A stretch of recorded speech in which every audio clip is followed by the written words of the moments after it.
आइए यहां पर देखते हैं, आपके लिए मोटिवेशन थॉट है, खुद को इतना काबिल बना लो कि कोई है ना ये कह पाए कि मेरे बिना तेरा क्या होगा। कोई भी व्यक्ति ये ना कह पाए कि मतलब आप किसी के ऊपर आश्रित रहो।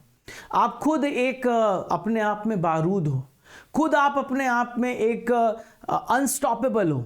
आप अपने आप को बिलीव करो कि तुम दुनिया के हर काम को कर सकते हो, वो कर सकता है तो मैं क्यों नहीं। ये निक विजूसिस है और इनके ना पैर है ना इनके हाथ है, लेकिन फिर भी दोस्तों आप देखो दुनिया के बेस्ट मोटिवेशनल स्पीकर, बहुत सारी बुक्स लिखी हैं और एक सक्सेसफुल एंटरप्रेन्योर है। जब व्यक्ति अपने ऊपर विश्वास करता है तो मैजिक होता है। आपको अपने ऊपर विश्वास करने की देरी है। आइए देखते हैं आज का सबसे पहले इंपॉर्टेंट क्वेश्चन जो आप सभी की स्क्रीन पर दिख रहा है, और पहला आप सभी की स्क्रीन पर है एसएसबी से रिलेटेड।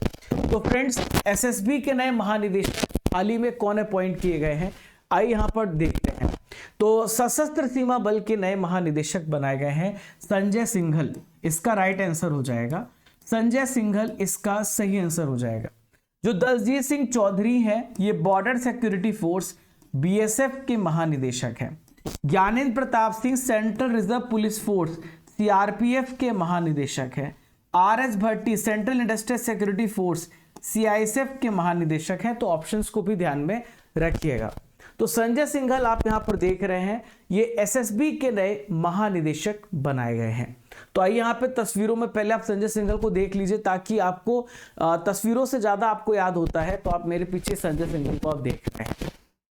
देखिए जो संजय सिंघल हैं ये 1993 बैच के आईपीएस ऑफिसर हैं और इनका कार्यकाल 31 दिसंबर 2028 तक, यानी यहां से 3 साल तक चलेगा या जो भी इसके आगे आदेश आएगा। ठीक है, तो एसएसबी की स्थापना कब हुई? 1963 में। चाइना के युद्ध के बाद हमें जरूरत पड़ी और हमने सीमा सशस्त्र बल का गठन किया ताकि भारत नेपाल के बॉर्डर जो सुरक्षित रहे, भारत भूटान का बॉर्डर सुरक्षित रहे। अब इसका हेडक्वार्टर पूछा जाए तो आप बताएं, न्यू दिल्ली में इसका हेडक्वार्टर है। इनका और भी बहुत सारा काम है यहां पर एसएसबी का, जो मानव तस्करी, ह्यूमन ट्रैफिकिंग होती है, लोगों को खरीदा बेचा जाता है और जो तस्करी होती है इलीगल चीज़ों की, और जो करेंसी, फेक करेंसी यहाँ पे आदान प्रदान किया जाता है। किसी प्रकार का डिजास्टर आता तब ये काम करते हैं। तो इन सभी चीज़ों पे ये काम करते हैं। इनके फंक्शंस को मैंने आपको बता दिया।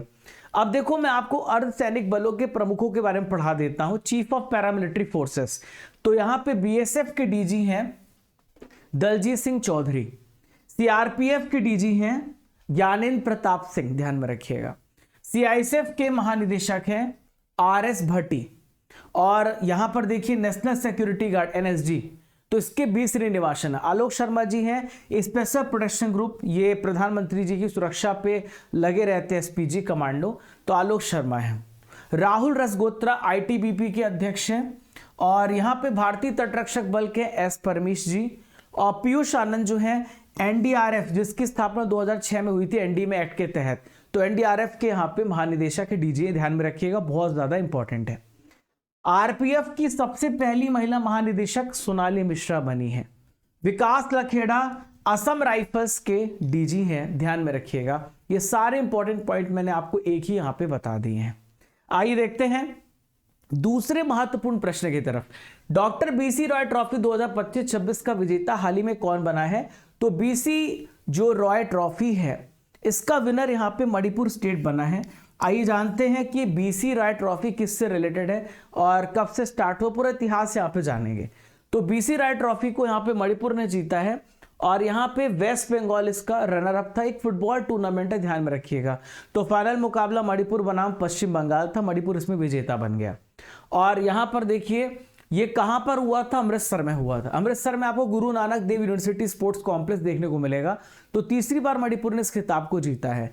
मणिपुर ने इस ट्रॉफी को 1998 से 99 और 1999 2000 में इस ट्रॉफी को यहां पे जीता था।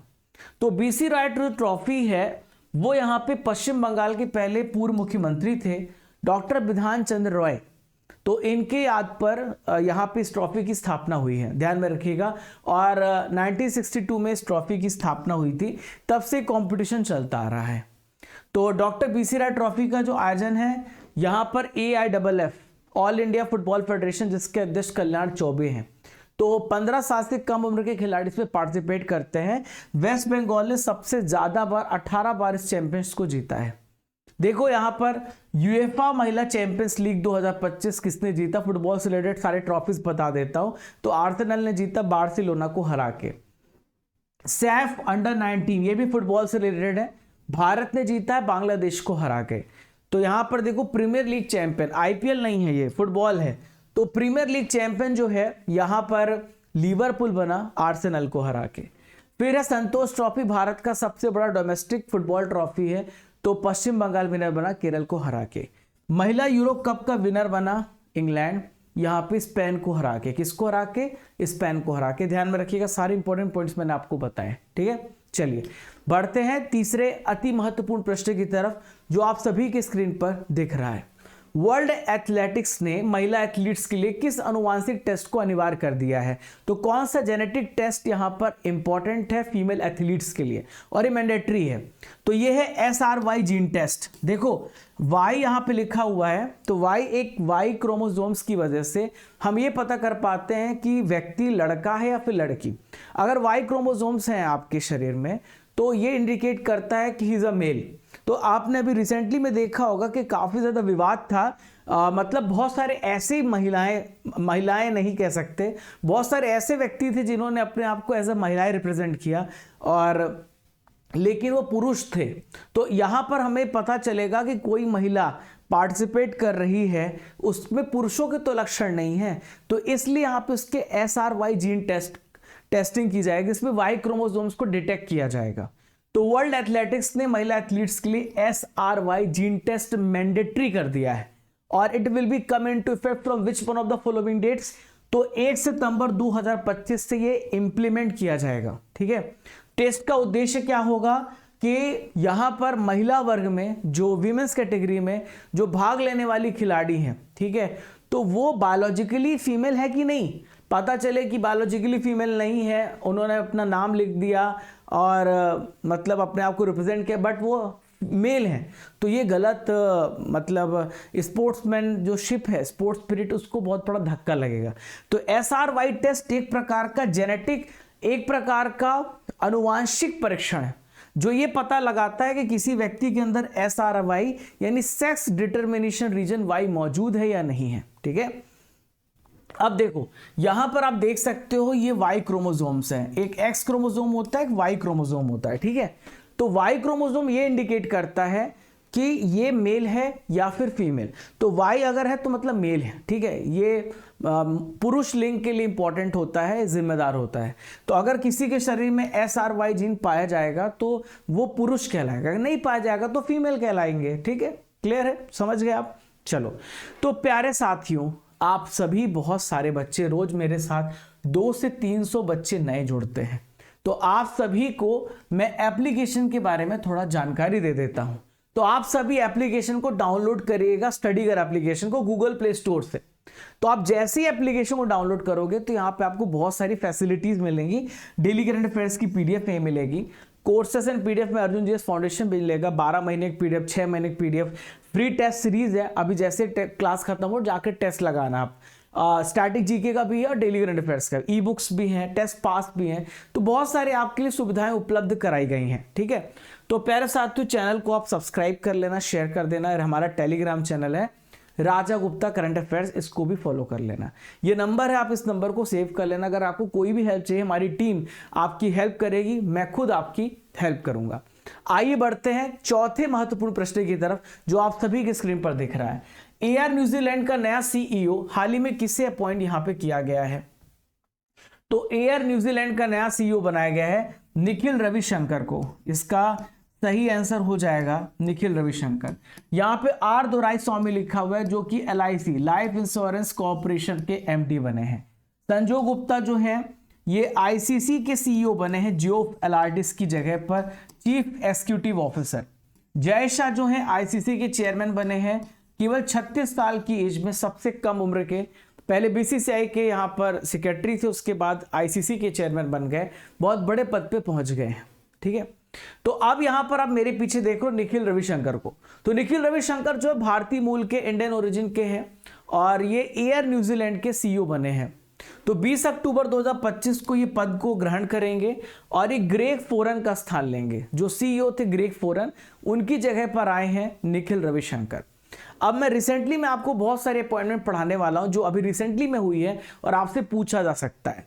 तो संसद टीवी, जिसे लोकसभा राज्यसभा को मर्ज करके बनाया गया, उत्पल कुमार सिंह लोकसभा के महासचिव थे और लोकसभा के महासचिव हैं, अब इनको संसद टीवी का सीईओ बनाया गया है।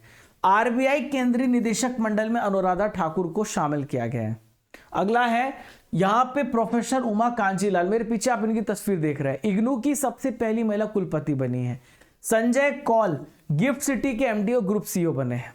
अटल इनोवेशन मिशन के डायरेक्टर दीपक बागला हैं और हिंदुस्तान एरोनॉटिक्स लिमिटेड एचएएल के director Ajay Kumar Srivastava. Hindustan aeronautics limited ये वेपन्स बनाते हैं, इसके साथ साथ ये जो इंपॉर्टेंट हमारे फाइटिंग एयरक्राफ्ट्स होते हैं, तो इनके हेलीकॉप्टर्स होते हैं, उन सब की मैन्युफैक्चरिंग करते हैं।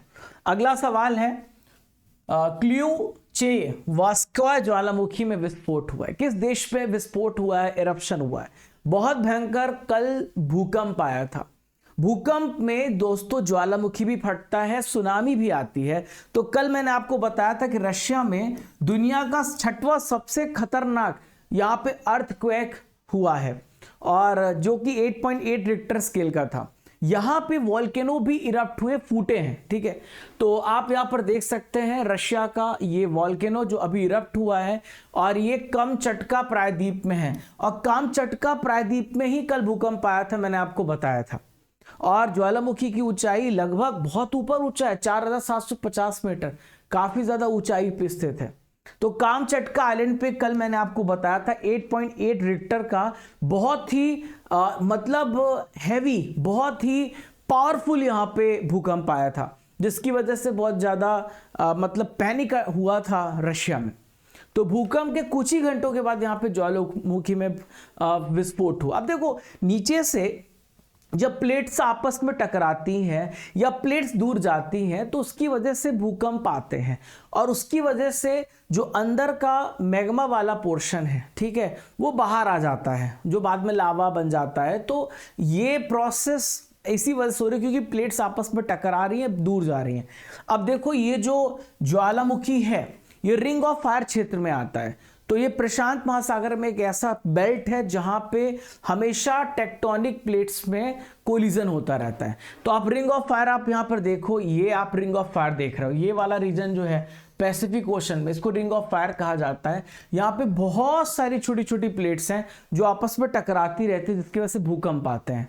तो प्रशांत महासागर के चारों तरफ एक ये एनुलर मतलब वलय आकार का क्षेत्र है, सर्कुलर क्षेत्र है और इसमें पृथ्वी के 75% एक्टिव ज्वालामुखी है। 90% आपको वोल्केनो एक्टिविटी आपको यहीं पे देखने को मिलेगी। तो आप यहाँ पर रिंग ऑफ फायर देख सकते हैं। यहाँ पे बहुत सारी प्लेट है, छोटी छोटी प्लेट है, एक इंडो ऑस्ट्रेलियन प्लेट है, यहाँ पे फिलीपींस प्लेट है, ये पैसिफिक प्लेट है और ये यूरेशियन प्लेट है, ये मेजर प्लेट्स है, कोकोस प्लेट है, नस्का प्लेट है, छोटी छोटी प्लेट्स है। तो इनमें आपस में कोलिजन होता रहता है, इसकी वजह से अर्थक्वेक, सुनामी और ज्वालामुखी फटते रहते हैं। अगला सवाल है प्रश्न नंबर 6 आपके स्क्रीन पर। किस राज्य में प्रेसिडेंट रूल को अगले 6 महीने के लिए एक्सटेंड कर दिया गया है? तो देखिए अभी प्रेसिडेंट रूल भारत में मणिपुर राज्य में लगा हुआ है। मणिपुर में वायलेंस लगातार बढ़ते जा रहा है, तो उसके बाद एन बीरेन सिंह ने इस्तीफा दे दिया। उसके बाद दोस्तों यहाँ पे राष्ट्रपति शासन लगा, जिसमें सेंटर खुद डायरेक्ट कंट्रोल कर रहा है 356 आर्टिकल के तहत। तो यहाँ पे राष्ट्रपति शासन की अवधि 13 अगस्त 2025 से अगले 6 महीने के लिए और यहाँ पे एक्सटेंड कर दी गई है। तो 13 फरवरी 2025 को राष्ट्रपति शासन इसमें लगा था, उसके बाद इसे और बढ़ा दिया गया, एक्सटेंड कर दिया गया है। तो आर्टिकल नंबर 356 है, जिसके तहत ये बात कहते हैं कि जो राष्ट्रपति शासन है वो 6 महीने के लिए लागू किया जाता है और जरूरत पड़ने पर इसे और बढ़ाया जा सकता है। तो मणिपुर में दूसरी बार यहाँ पे पार्लियामेंट ने राष्ट्रपति शासन को अप्रूव किया है, अब इसलिए 6 महीने के लिए इसे और एक्सटेंड कर दिया गया। मणिपुर देख लेते हैं कहां पर है। तो आप ये 7 बहनें जानते हैं, ये आपको रेड कलर में मणिपुर दिख रहा है, ऊपर नागालैंड है, इधर असम है, नीचे यहाँ पर आपको मिजोरम देखने को मिलेगा। इस प्रकार से मणिपुर अपने पड़ोसी राज्यों से घिरा हुआ है। मणिपुर की कैपिटल है इंफाल और अभी चीफ मिनिस्टर यहाँ पे कोई एग्जिस्ट नहीं करता, क्योंकि एन बीरेन सिंह ने रेजिग्नेशन दे दिया है। ना ही यहाँ पे कोई चुनाव हो रहा है। कुकी मैती कम्युनिटी आपस में लड़ रहे हैं। अजय कुमार भल्ला यहाँ की गवर्नर है। 60 विधानसभा सीटें हैं। राज्यसभा सीटें यहाँ पे 1 है, ये ध्यान में रखिएगा। लोकसभा सीटें 2 हैं। एक तैरता हुआ नेशनल पार्क है केबुल लामजाओ, और लोकटक झील है यहाँ पर, उस पे ये नेशनल पार्क आपको देखने को मिलेगा। अगला है, लद्दाख ने किस तिथि को सिंधु नदी सफाई आंदोलन दिवस घोषित किया है? तो लद्दाख में इंडस रिवर को क्लीन करने के लिए एक बड़ा कैंपेन चलाया जाएगा और इस दिन को भी याद किया जाएगा। तो लद्दाख जो है फ्रेंड्स यहाँ पे 12 अगस्त इसका राइट आंसर हो जाएगा। 12 अगस्त को दोस्तों वर्ल्ड एलिफेंट डे भी मनाया जाता है। इसके साथ साथ 12 अगस्त को अंतर्राष्ट्रीय युवा दिवस भी मनाया जाता है। 5 जून को पर्यावरण दिवस मनाते हैं। 15 अगस्त को स्वतंत्रता दिवस मनाते हैं। 2 अक्टूबर को अहिंसा दिवस नॉन वायलेंस डे मनाते हैं। तो सिंधु नदी की सफाई के लिए एक इंपॉर्टेंट आंदोलन दिवस है 12 अगस्त। तो 12 अगस्त को लद्दाख ने इस दिवस को घोषित किया है, सिंधु नदी की हम सफाई करेंगे, और सिंधु नदी और उसकी जो भी ट्रिब्यूटरीज है जिसमें वाटर पोल्यूशन हो रहा है उसको हमें रोकना है और नदियों को साफ सुथरा रखना है। अब सिंधु नदी कहाँ से निकलती? तो सिंधु नदी निकलती चाइना के तिब्बत से। तो आप यहाँ पे देखो, आप यहाँ पर देखो, ये मानसरोवर है, ये वाला एरिया मानसरोवर है। यहीं से सतलज भी निकलती है और यहीं से ब्रह्मपुत्रा भी निकलती। 3 नदियां आपको यहाँ से देखने को मिलेंगी। ये सिंधु यहाँ पे जा रही है लद्दाख में, मेजर इसका आपको रीजन देखने को मिलेगा, लद्दाख से बहती है। लद्दाख जो कि भारत का वर्तमान में यूटी है। तो मानसरोवर झील के पास से यहाँ पे खबाब नाम की जलधारा है, वहां से निकलती है। तो तिब्बत लद्दाख में ये बहती है, पाकिस्तान की तरफ चली जाती है, भारत में लेह डिस्ट्रिक्ट से होकर के बहती है सिंधु नदी। अंत में दोस्तों कराची के पास, यहाँ पे कराची है और जा करके इधर आपको अरब सागर देखने को मिलेगा, वहां पे गिर जाती है। और इसकी लंबाई 3180 किलोमीटर है। सिंधु नदी में ब्लाइंड, इंडस रिवर, डॉल्फिन पाई जाती है। सिंधु की मेजरली जो यहाँ पे ट्रिब्यूटरीज है झेलम, चिनाब, रावी और सतलज, श्योक, गिलगिट और जांस्कर है। तो ये सारे इंपॉर्टेंट रिवर जो मीथन कोट में 5 नदियों का संगम होता है। इसी वजह सिंधु नदी को यहाँ पर मतलब पंजाब को पंजाब कहते हैं, क्योंकि 5 नदियों के यहाँ पे संगम होता है। अगला सवाल है, एआई इम्पैक्ट शिखर सम्मेलन 2026 ये किस देश में किया जाएगा? एआई इम्पैक्ट शिखर सम्मेलन नेक्स्ट ईयर कहां पर होगा? तो भारत में होगा।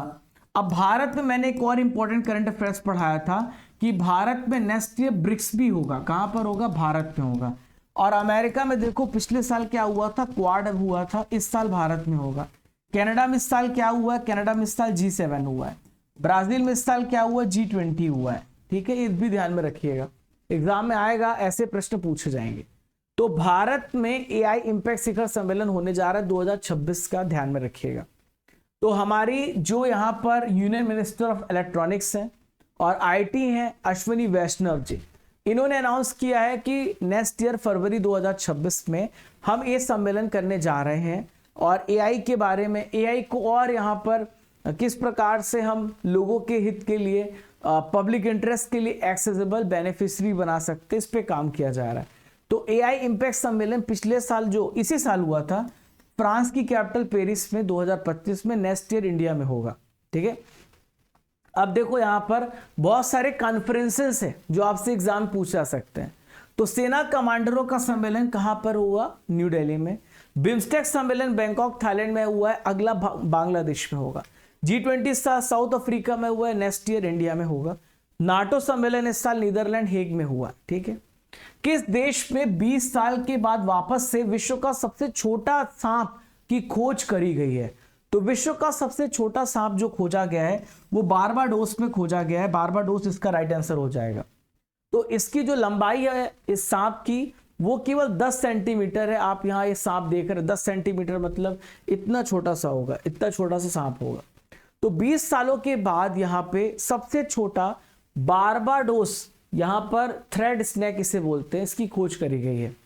तो ये जो है ब्लाइंड होता है और जमीन के नीचे बिल में रहता है और ये जो मेजरली खाता है चींटियां और दीमक खाता है ये सांप। ठीक है, तो बारबाडोस का ये लोकल यहाँ पे सांप है जो अपने छोटे आकार के कारण एक सिक्के पे भी आ जाता है। ये सांप बहुत यहाँ पे साइज की वजह से स्पेशल है। बारबाडोस कहाँ पर है? तो बारबाडोस की लोकेशन देखो वर्ल्ड मैप में, तो ये इंडिया है। इंडिया के रिस्पेक्ट में आप देखो तो यहाँ पर आपको साउथ अमेरिका के ऊपर एक छोटा सा बिंदु दिख रहा है, इसको बारबाडोस बोलते हैं। तो बारबाडोस एक कैरेबियन सागर में एक आइलैंड कंट्री है, नॉर्थ अमेरिका में है। कैपिटल ब्रिज टाउन है, बारबेडियन डॉलर यहाँ की करेंसी है, ठीक है। और यहाँ की प्रधानमंत्री मिया एमोर मोटली हैं। ब्रिटेन से इंडिपेंडेंट हुआ था 1966 में, ध्यान में रखिएगा। अगला है हांगकांग में स्थित नीलामी घर सोथबीज ने किससे संबंधित रत्नों की वापसी भारत को की है? तो देखिए फ्रेंड्स, गौतम बुद्ध से संबंधित जो अवशेष है, जो इनसे रिलेटेड यहाँ पे वस्तु है, भारत को वापस दी है। हांगकांग में एक नीलामी हुई, इस घर का नाम है सोथबीज। तो हांगकांग में सोथबीज ने गौतम बुद्ध से रिलेटेड जितने भी पवित्र रत्न हैं, अवशेष हैं, तो एक सेट यहाँ पे भारत को लौटाया। ये अवशेष सिद्धार्थ नगर उत्तर प्रदेश पिपरवा स्तूप से संबंधित है, ध्यान में रखिएगा। तो इस पे आपको हड्डियों के टुकड़े देखने को मिलेंगे, क्रिस्टल देखने को मिलेंगे, और सोने के आभूषण, बहुत सारे मोतियां, बहुत सारे जेमस्टोन, और यहाँ पे सोप स्टोन के ताबूत देखने को मिलेंगे। तो ये लगभग 127 ईयर्स के बाद भारत वापस आया है। अगला है वर्ल्ड वाइड वेब WWW दिवस कब मनाया जाता है? तो फ्रेंड्स, आज है 1 अगस्त, और 1 अगस्त को हम मनाते हैं वर्ल्ड वाइड वेब, ठीक है। अब देखो यहाँ पर 7 अगस्त को मनाते हैं विश्व हथकरघा दिवस, यानी वर्ल्ड हैंडीक्राफ्ट डे, ठीक है। हाथ से बनी हुई चीजों का यहाँ पे सम्मान करते हैं। और 7 अगस्त को भाला फेंक दिवस भी मनाते हैं। 6 अगस्त को हिरोशिमा डे मनाते हैं, और 9 अगस्त को नागासाकी डे मनाते हैं, लिटिल मैन यहाँ पे गिराया गया था। 8 अगस्त को क्विट इंडिया मूवमेंट, भारत छोड़ो आंदोलन 1942 में स्टार्ट किया गया था। अंग्रेजों भारत छोड़ो, करो या मरो, इसका नारा यहाँ पे महात्मा गांधी जी ने दिया था। तो WWW का आविष्कार 1 अगस्त को हुआ है, ठीक है। तो यहाँ पे इसमें WWW के आविष्कार की वजह से आपको पता है कि आज दुनिया बहुत ज़्यादा बदल गई है, और इसका श्रेय टिम बर्नर्स-ली को जाता है। तो यहाँ पे इनके सोशल और यहाँ पर टेक्नोलॉजिकल और साथ ही साथ इकोनॉमिक जो यहाँ पे इम्प्लीकेशंस रहे हैं, उसकी स्टडी के लिए मनाया जाता है। तो मेरे पीछे टिम बर्नर्स-ली देखते हैं, जिन्होंने WWW का आविष्कार किया है, ठीक है। तो ये जो है इंटरनेट बेस्ड एक सेवा है, जो वेब ब्राउजर के माध्यम से आप वेबसाइट या फिर वेब पेजों पे पहुंचते हैं और अपनी सर्चिंग करते हैं। अब अगस्त महीने के इंपॉर्टेंट डेज को पढ़ा देता हूं। तो विश्व फेफड़े के लिए कैंसर दिवस कब मनाते हैं? तो 1 अगस्त को मनाते हैं। हिरोशिमा डे 6 अगस्त को, राष्ट्रीय हथकरघा दिवस 7 अगस्त को, भारत छोड़ो आंदोलन 8 अगस्त को मनाते हैं, ठीक है। नागासाकी डे 9 अगस्त को, विश्व शेर दिवस 10 अगस्त को, वर्ल्ड बायोफील्ड डे ये भी 10 अगस्त को, अंतरराष्ट्रीय युवा दिवस 12 अगस्त को, विश्व हाथी दिवस 12 अगस्त को मनाया जाता है, ध्यान में रखिएगा, ठीक है। विश्व अंगदान दिवस 13 अगस्त को, और स्वतंत्रता दिवस भारत में 15 अगस्त को, विभाजन विभीषिका दिवस 14 अगस्त को मनाया जाता है, जिसमें भारत और पाकिस्तान के विभाजन में बहुत सारे लोगों की डेथ हुई थी संघर्ष में, तो ये भी आपको ध्यान में रखना है। अंतरराष्ट्रीय मुद्रा कोष ने फाइनेंशियल ईयर 2025-26 के लिए भारत की जीडीपी वृद्धि बढ़ा दी है। तो कितनी कर दी है? तो भारत की जीडीपी 6.4% से बढ़ने वाली है, ये बात इंटरनेशनल मॉनेटरी फंड ने बोली है। तो 2025-26 के लिए भारत की जीडीपी का अनुमान 6.4% हो गया है, पहले 6.2% था। और ऊपर से इनका जो पगला आदमी है डोनाल्ड ट्रंप, वो कहता है कि इंडिया की इकोनॉमी डेड है, पूरी दुनिया तुम्हारी डेड हो जाएगी अगर हमने बहिष्कार कर दिया। डोनाल्ड भैया, है ना, आओ मेरे सामने तो बताएं आपको कि आप क्या चीज़ हो, ठीक है।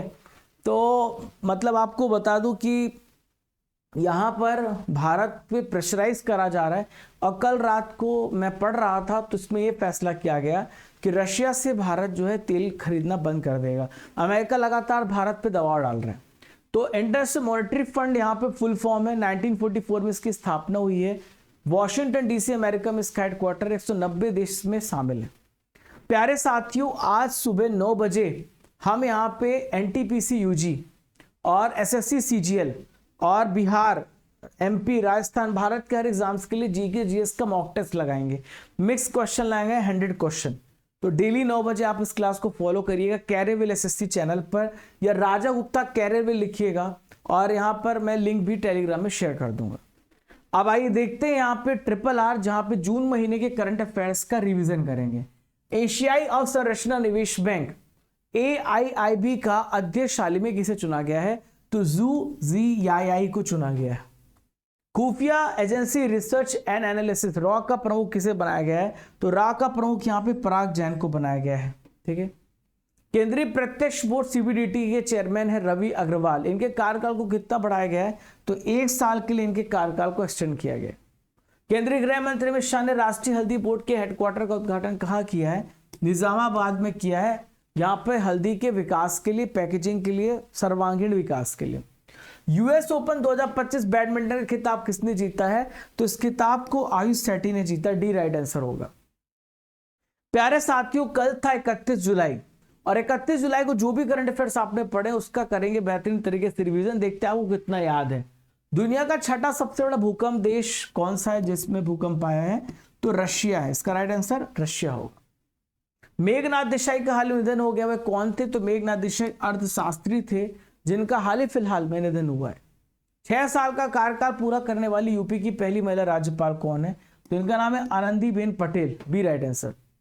भारतीय तटरक्षक बल के लिए गश्ती पोत ICGS अटल कहां लॉन्च किया गया? तो इसे गोवा में लॉन्च किया गया। भारतीय सेना के द्वारा दिव्य दृष्टि सैन्य अभ्यास कहां पर आयोजित किया गया है? तो सिक्किम में यह अभ्यास किया गया है। राष्ट्रीय शिक्षा नीति 2020 के लागू होने के 5 साल बाद कब पूरे हुए हैं? तो 29 जुलाई 2025 को 5 साल पूरे हो चुके हैं। किस राज्य में 7 अगस्त को सतत कृषि विकास के रूप में मनाया जाएगा?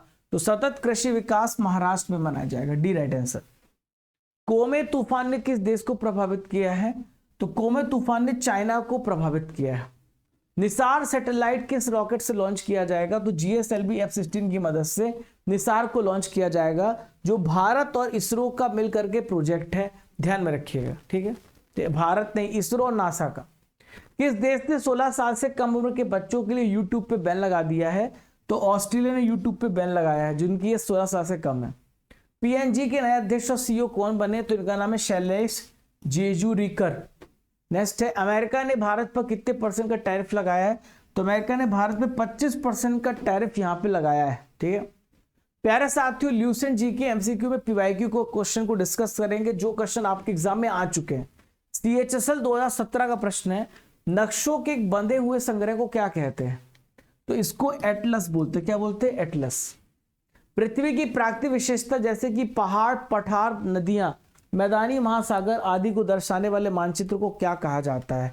तो इनको कहा जाता है उच्चावच मानचित्र, रिलीफ मैप। इनमें से कौन सी जल संधि जावा सागर और हिंद महासागर के बीच में है? तो जावा सागर और हिंद महासागर बीच में सुंडा स्ट्रेट है।